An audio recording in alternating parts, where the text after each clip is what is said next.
En début de ce podcast, de la grande conversation Femmes Invisibles, je vous présente le sujet et les intervenants.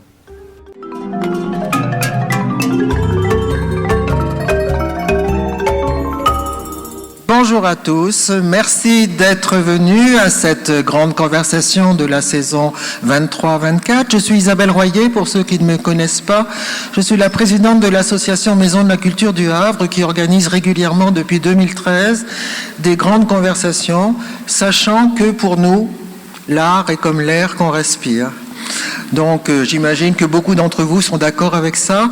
Et je remercie particulièrement, bien sûr, toute l'équipe de la bibliothèque qui nous reçoit, qui nous accueille chaleureusement.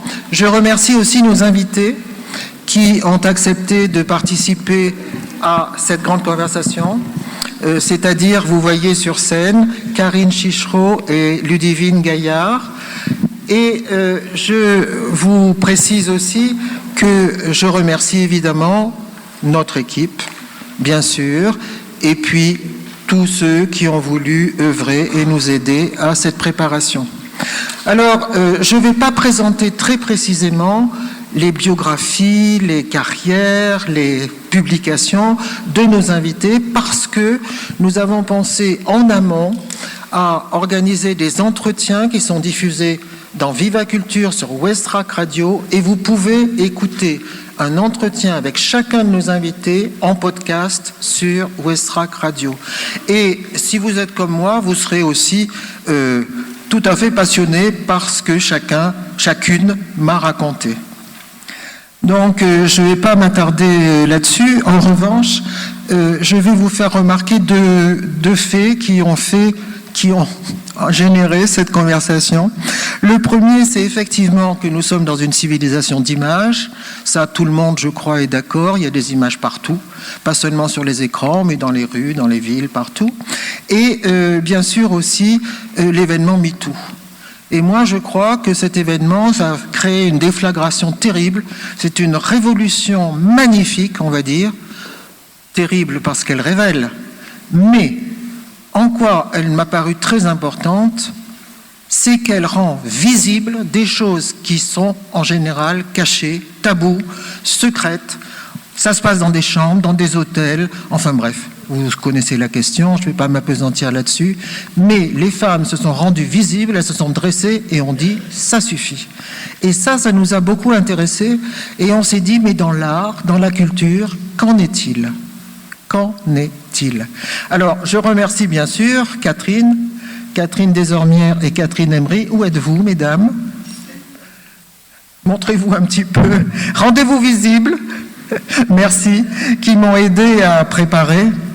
Alors, je pourrais citer, évidemment, vous savez peut-être que depuis Lacan, nous savons que la femme avec une majuscule n'existe pas. Bien sûr. L'idéal féminin, le grand fantasme de la femme, ça n'existe pas. Nous sommes des femmes, au singulier, au cas par cas. D'accord ? Et on s'est aperçu, alors grâce à nos invités dans la peinture, parce que la question qu'on se pose, c'est mais pourquoi les femmes ont été comme ça, finalement, pour MeToo, des proies par exemple, ou au contraire, des objets d'admiration, objets d'adulation, Pourquoi elles ont été des spectacles comme ça, le corps des femmes? Donc c'est la question qu'on a posée à Ludivine Gaillard, qui s'est intéressée. Alors un livre que je vous recommande. Je l'ai entendu sur une radio et c'est pourquoi je l'ai invitée. Parce qu'elle a un style tout à fait plaisant. C'est pas du tout une doc de professeur qui va nous ennuyer peut-être avec des cours barbants. Pas du tout. Et il y a toute une série de tableaux qu'elle nous présente et qu'elle analyse. Et je lui sais gré de m'avoir appris, d'avoir commencé à m'apprendre, parce que là je vais en apprendre encore davantage, à m'apprendre comment et quoi voir dans des tableaux que je connais comme vous. Bien sûr, il y a beaucoup de tableaux qui nous sont familiers. Karine Chichereau, elle, c'est tout à fait intéressant parce qu'elle s'est dit, et elle va nous le préciser, mais enfin, où sont les femmes peintres? Et bien sûr qu'il y en a.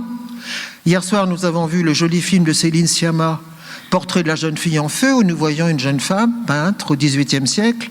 Alors évidemment, Karine Chichereau vous dira toutes les difficultés, puisque les beaux-arts leur ont été interdits jusqu'en 1900.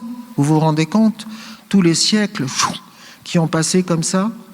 Bon bref, alors elle a fait un répertoire des femmes peintres. Elle en a trouvé, je crois, plus de 1000, hein, c'est ça? Oui, voilà. Bien plus. Donc, elle va nous les faire découvrir. Et dans une deuxième partie, nous allons nous pencher dans le spectacle vivant, sur le spectacle vivant et aussi la vie culturelle. Qu'en est-il sur scène? Alors, bien sûr, on parle de grands hommes, grands réalisateurs, grands metteurs en scène, grands acteurs. Et où sont les grandes metteuses en scène et les grandes actrices, les grandes comédiennes? Bien sûr qu'il y en a. Et il n'y en a pas qu'une, il n'y a pas qu'Ariane Mouchkine, par exemple. Bien sûr. Et où sont les femmes aussi qui dirigent des grandes maisons, par exemple, des grands lieux culturels? Où sont-elles? Bien sûr qu'il y en a qui sont bourrées de talent.